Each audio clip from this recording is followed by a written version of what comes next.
Greetings, everyone, and welcome back to another episode of Plan B Success. Today, we have Joanna Pohorski, all the way from London, UK.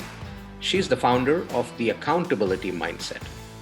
Now, mind you, Joanna, just like everyone else, had a corporate career. She was working different jobs, and then at a point in time, she started dabbling into real estate. And then she got better at it. And then she also figured out not just real estate, but what does it take to come out successful as a business, as a person who's running a business, and taking stock of your own life and looking at it as a business to come out profitable. So that's what we're going to talk about. So let's welcome Joanna and we'll get started. Welcome, Joanna. Hi, Ranji. Thank you so much for having me. Absolute pleasure. So in your own words, tell us a little bit about yourself. I have been shaped by the different countries and the different companies I have been working in, I would say. And so I started the corporate career quite young, working alongside being at school, so during holidays. And this was at 16. And over time, I then progressed over the following 25 years and I became a leader. So before I resigned, I was running a 70 million business, which was an end-to-end business for an engineering company based in the UK. So anything that needed to be done to sell, to market, to deliver to clients, to keep the clients happy, to deliver products, I was responsible and accountable for that. Awesome. And how long did you do that? There were actually two different businesses of this similar size for the same company, and this was overall for around 5 years. And what's your background? From a schooling standpoint. I actually went to a school that put a lot of focus on languages. So I had to study Latin for 6 years. And some of it served me actually very well when I came to learning the languages. I speak 5 of them. But I think, learning how to translate Catullus is not necessarily going to help you get on in life in a professional career, unless, maybe poet or you work in this area. And from there, I went to university and I have actually a degree in applied linguistics. And also I have certifications in coaching now, but before that also in project management. Awesome. So, in terms of your corporate career, when you look at your corporate career, how much of that was planned versus unplanned for you?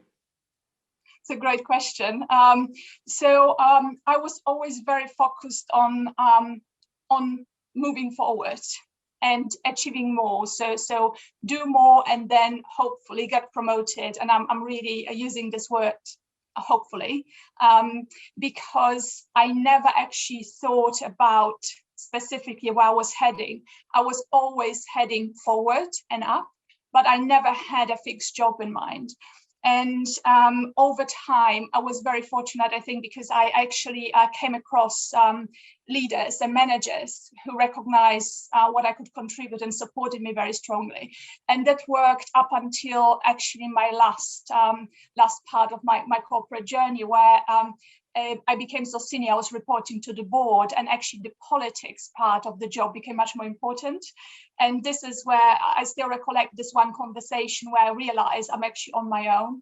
So it doesn't matter how much I contribute, how much I try, how hard I actually contribute to the P&L, profit and loss of the company. I'm still on my own.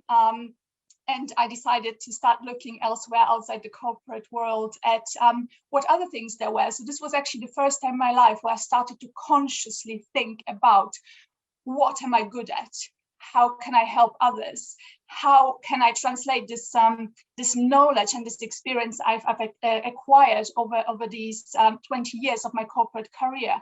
How can I apply this and help others to maybe achieve their dreams and what they want to do? And for me, I always knew there was something where I wanted to help others. But I didn't want to be a doctor, a nurse, or something like this. That's quite the obvious job that you might aspire or go for when you want to help people. So it took me quite a while to actually work out what I wanted to do, and I tried all sorts of I acquired a lot of information from areas I never heard about. I went to different meetings, I went to different networking events, and really tried to blow my mind with things I had never heard about, knew nothing about.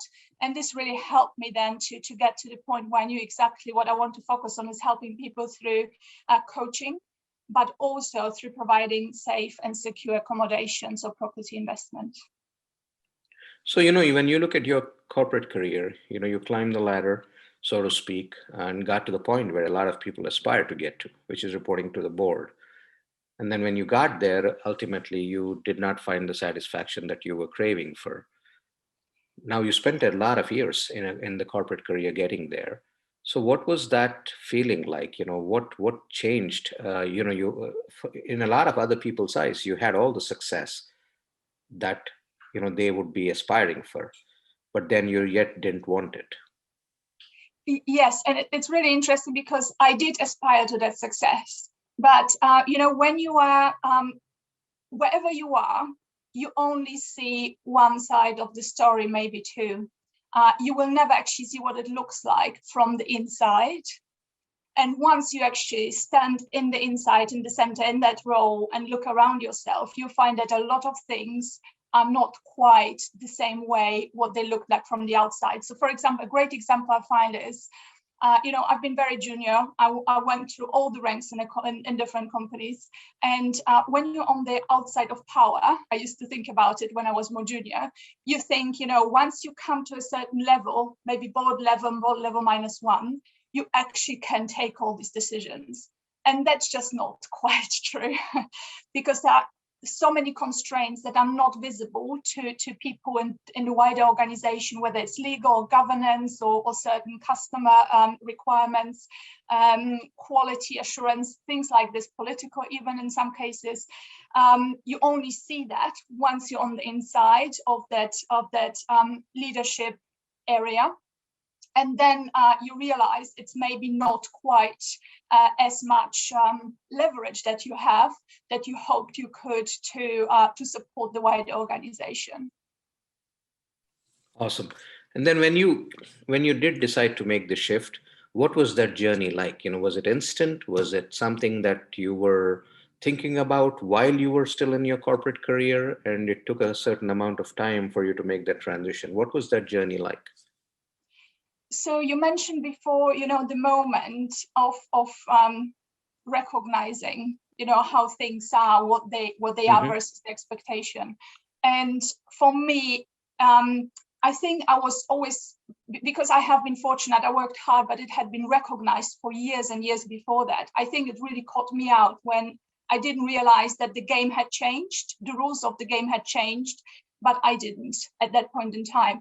So when I realized I had to change, and I realized that's maybe not, this is just not aligned with where I want to be, I started looking. So I mentioned before, I actually tried to step completely out of the zone. I had been moving before, project management, customer service, sales, anything like this. I went to completely different industries, from oil and gas or shipping, or marketing, where I used to sales, where I used to be before. And what I've encountered has been really inspirational. And what really was the turning point for me is when I went to the presentation of a book, which was written by two Stanford professors. And it's called Designing Your Life. And at that point in time, they were just launching it. So they were here presenting it. There were maybe 60 people in the audience, and they tested some of the basic concepts of the book. And the impact it had on the audience, not just me, in that room, was absolutely incredible. And it came down to 3 questions, and I'm oversimplifying it. But they asked really, just imagine if your job was no longer there, what would you do? And what's stopping you from doing it now? Second question was, if your type of company disappeared, or if your type of job completely disappeared, what would you do, and what's stopping you from doing it now? And the third question was, if money was no object, what would you do? And this is where everyone started, of course, smiling, and the whole mood and energy in the room shifted. But this is where I got my answers, that it would be property investing and coaching. And since then, I've been really pursuing that route in terms of understanding what do I have to do to be able to play in that field and in those two areas to help others. So let's talk about property investing. So when did you get involved in it, and how were your initial experiences? So when I first came to the UK, the initial experience is a great question, because when I first came to the UK, and I came from an environment in Austria where a lot of people rent, and it's very safe to rent, and it's actually much cheaper to rent and more difficult to buy. At least it was in 2002 when I came here to the UK. And I remember a conversation with a friend who said to me, "You just have to get on the property ladder as soon as possible." And back then in Austria still had Austrian shillings. And the conversion rate was 1 to 20. So a property that might have been 100K in the UK, which would have been even then, London, quite very cheap, was like 2 million in Austria, Austrian shillings. And I thought, oh my God, I'm here, like I'm a post student with student debt, and he's talking, get on the property ladder, spend 2 million. And I started crying. It was just such an intense pressure I felt, because I thought, how am I ever going to do that? That's not going to work out, is it? And over time, I understood how things work much better. And 4 years later, actually, I bought my first property. And at that point in time, and people from the UK know this, there's the Kirsty and Phil. They do a program called Location.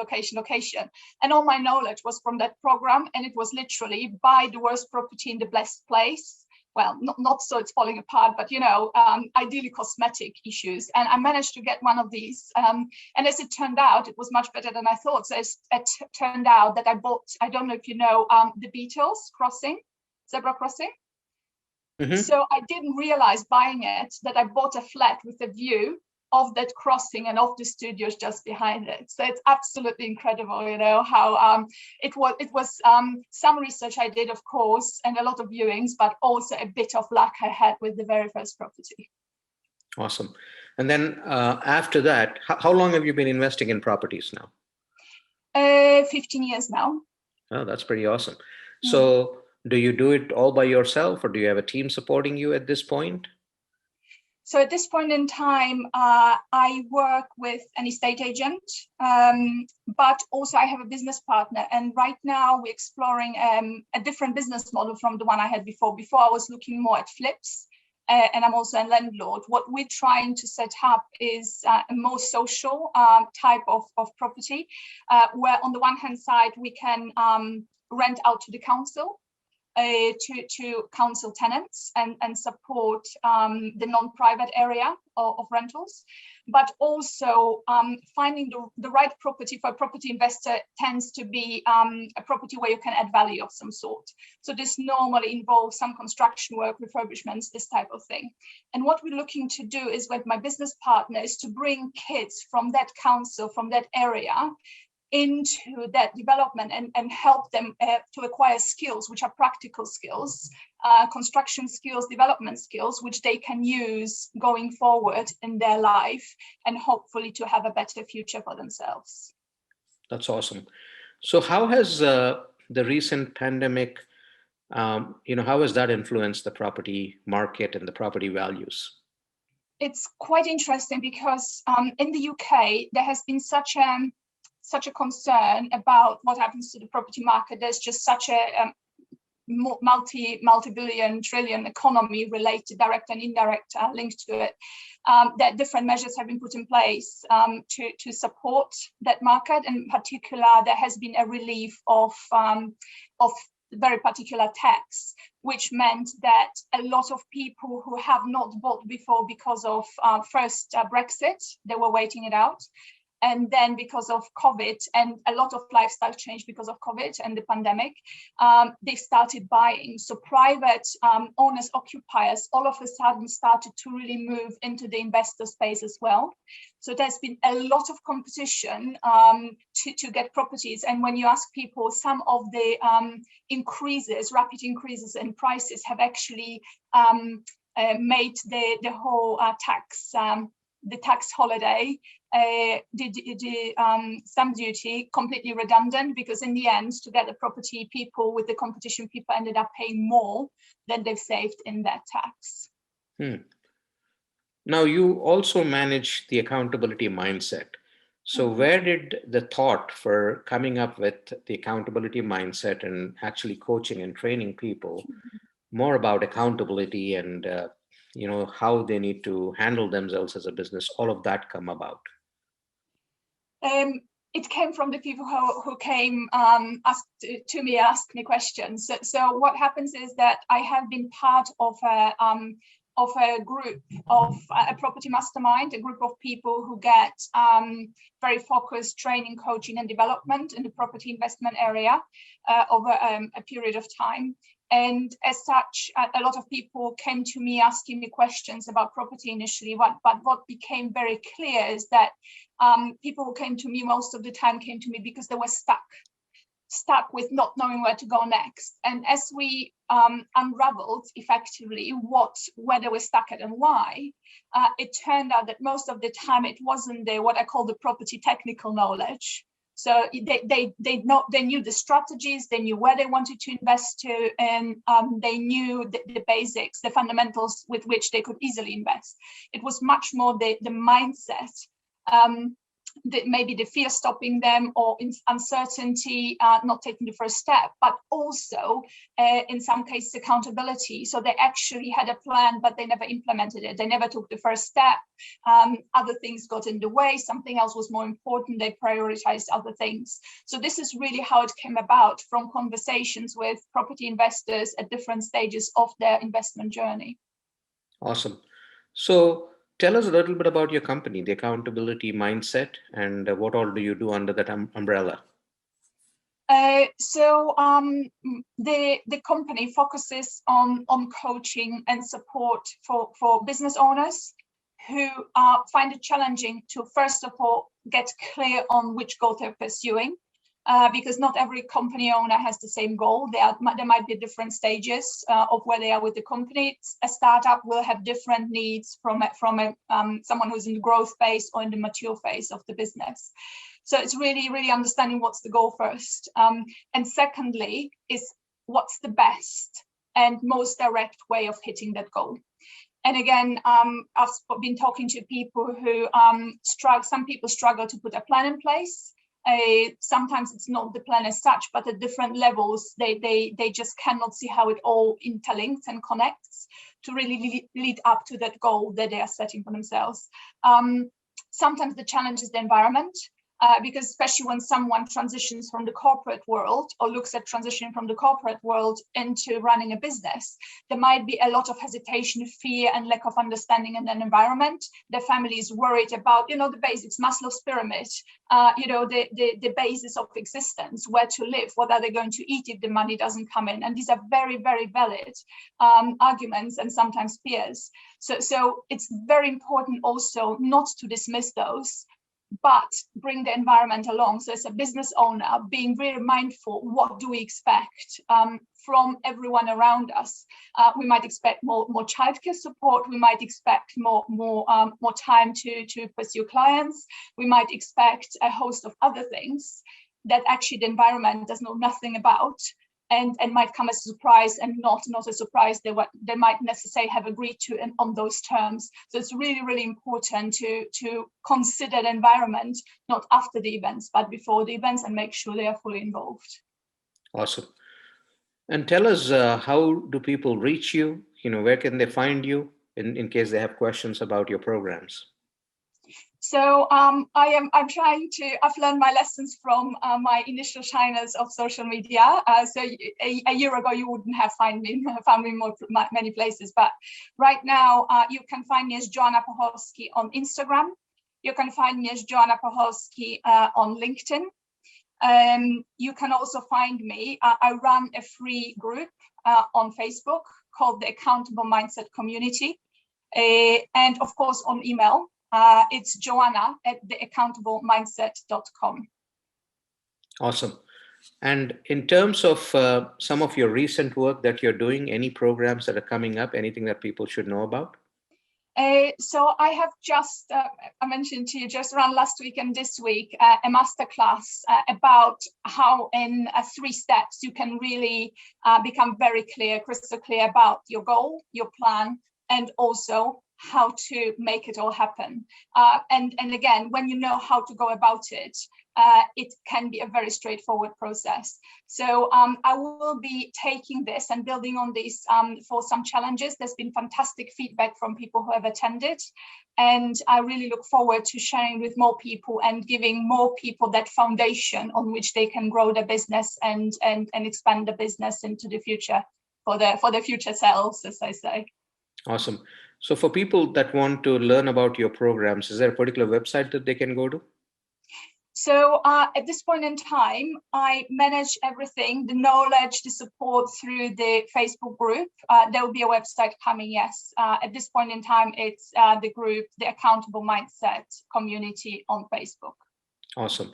And you also provide, you said business advice and business support to some of the business people out there. What kind of support is that? Yes. So I used to work as a management consultant for 7 years. And I really have learned the different business models. I've seen different business models in action. I've seen the challenges, the mistakes and best practices that people make as a founder, as a leader, as a manager, as a team member, and how to avoid them, how to focus on really running a stable, successful business that evolves with its clients' needs and the needs of the environment. So this is something that I help with. I work with a number of clients who I help exactly with that, who have all the knowledge of in the property world or in the personal with the personal goals. However, where they had not, because of their career and their experience, they did not have the fundamentals of running a successful business. So how to set it up, the processes, the codification, the standardization, the outsourcing, being able to scale. You have to standardize, optimize, and outsource. Otherwise, you'll be always an overworked founder and never be able to scale and grow. Makes sense. Well, thank you so much, Joanna, for joining us today and walking us through, your life, your career, and the changes that you've made and come out successful with it. Absolutely a pleasure to learn about accountability mindset as well and what people can do there. Before, I let you go, one takeaway for the listeners, anything that you'd like to share from your experiences. Yes. So I think it is when you truly a business owner, even maybe if you haven't quite started, but when you're truly an entrepreneur on the inside, you will overcome the challenges thrown at you. Whether it is, an environment where maybe nobody has ever been an entrepreneur and business owner, maybe if you're not sure how to go about it, maybe, you're worried about how things might happen. What you need to do is just overcome those fears. The word fear actually as an abbreviation stands for false realities appearing real. And this is something I really want to leave with you, is that, don't let fear get the best of you, because very often the reality has nothing to do with the fear. And once we step into a situation, it's about one step at a time towards a goal, and then dealing with the challenges on the way. And then, when you turn around, you will not believe that these things used to put fear into you, just because every day you will grow and really progress towards your goal and see your vision and grow from that. Awesome. Well, thank you so much for joining us. Thank you for sharing your story. We look forward to keeping connected, and all the best with the accountability mindset. Thank you so much, Rajiv. Thank you for having me here.